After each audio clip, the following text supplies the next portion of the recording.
அன்பு நண்பர்களே, அனைவருக்கும் அன்னை சமையல் உமாவின் அன்பான வணக்கங்கள். இன்றைக்கி அன்னை சமையலில் பார்க்க போகிறது பூரி சப்பாத்திக்கான சூப்பரான சைட் டிஷ் எக் புர்ஜி. செய்கிறதுக்கு ரொம்ப சுலபமானதுங்க. வாங்க எக் புர்ஜி எப்படி செய்கிறதுன்னு பார்க்கலாம்.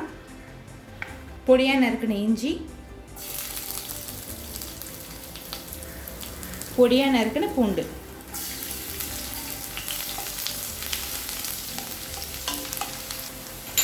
பொடியாக நறுக்குன 2 பச்சை மிளகாய்,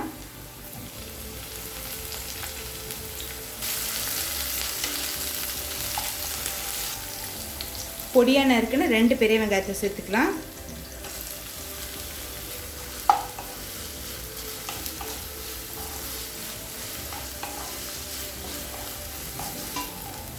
இப்போ வெங்காயம் நல்லா வதங்கிடுச்சுங்க.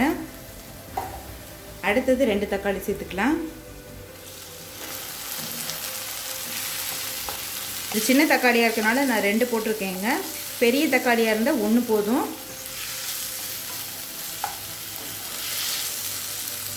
தேவையான அளவு உப்பு,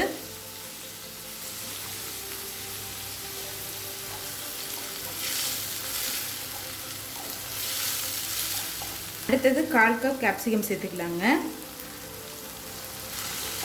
கேப்சிகம் நீங்கள் விருப்பப்பட்டால் சேர்த்துக்கலாம்.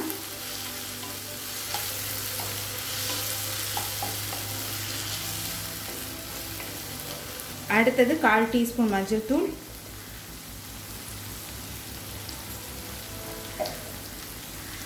1 டீஸ்பூன் மிளகாய் தூள், 1 டீஸ்பூன் கரம் மசாலா.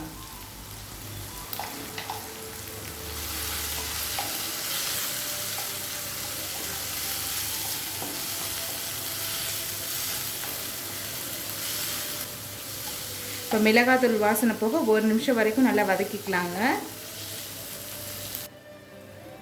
இப்போ 5 முட்டையை உடச்சி வச்சுருக்கேங்க. இது கூடவே கொஞ்சமாக உப்பு சேர்த்துக்கலாம். இப்போ இதை நல்லா பீட் பண்ணிக்கலாங்க.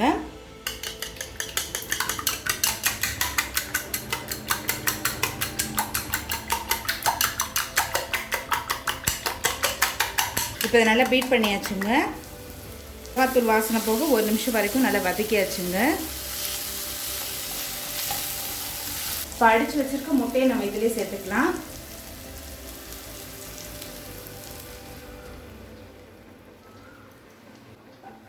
இதை 1 நிமிஷம் அப்படியே விட்டுருங்க. இப்போ 1 நிமிஷம் ஆகிடுச்சு. மெதுவாக மிக்ஸ் பண்ணிக்கலாம்.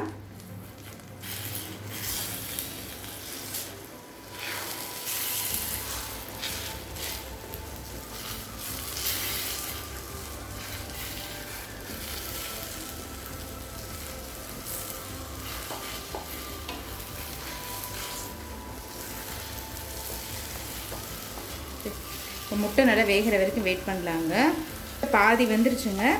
சில இடத்துல மட்டும் வேகாமல் இருக்குது. ரொம்ப கிண்டிகிட்டே இருந்தீங்கன்னா குழஞ்சி போயிடும். வெந்துட்ட பிறகு பார்த்தீங்கன்னா உதிரியாக வந்துடுங்க. இப்போ முட்டை நல்லா வெந்துருச்சுங்க.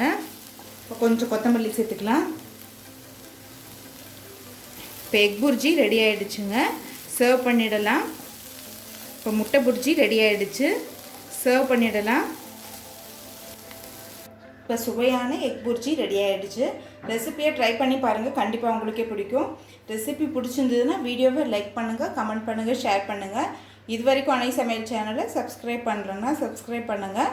தேங்க்யூ.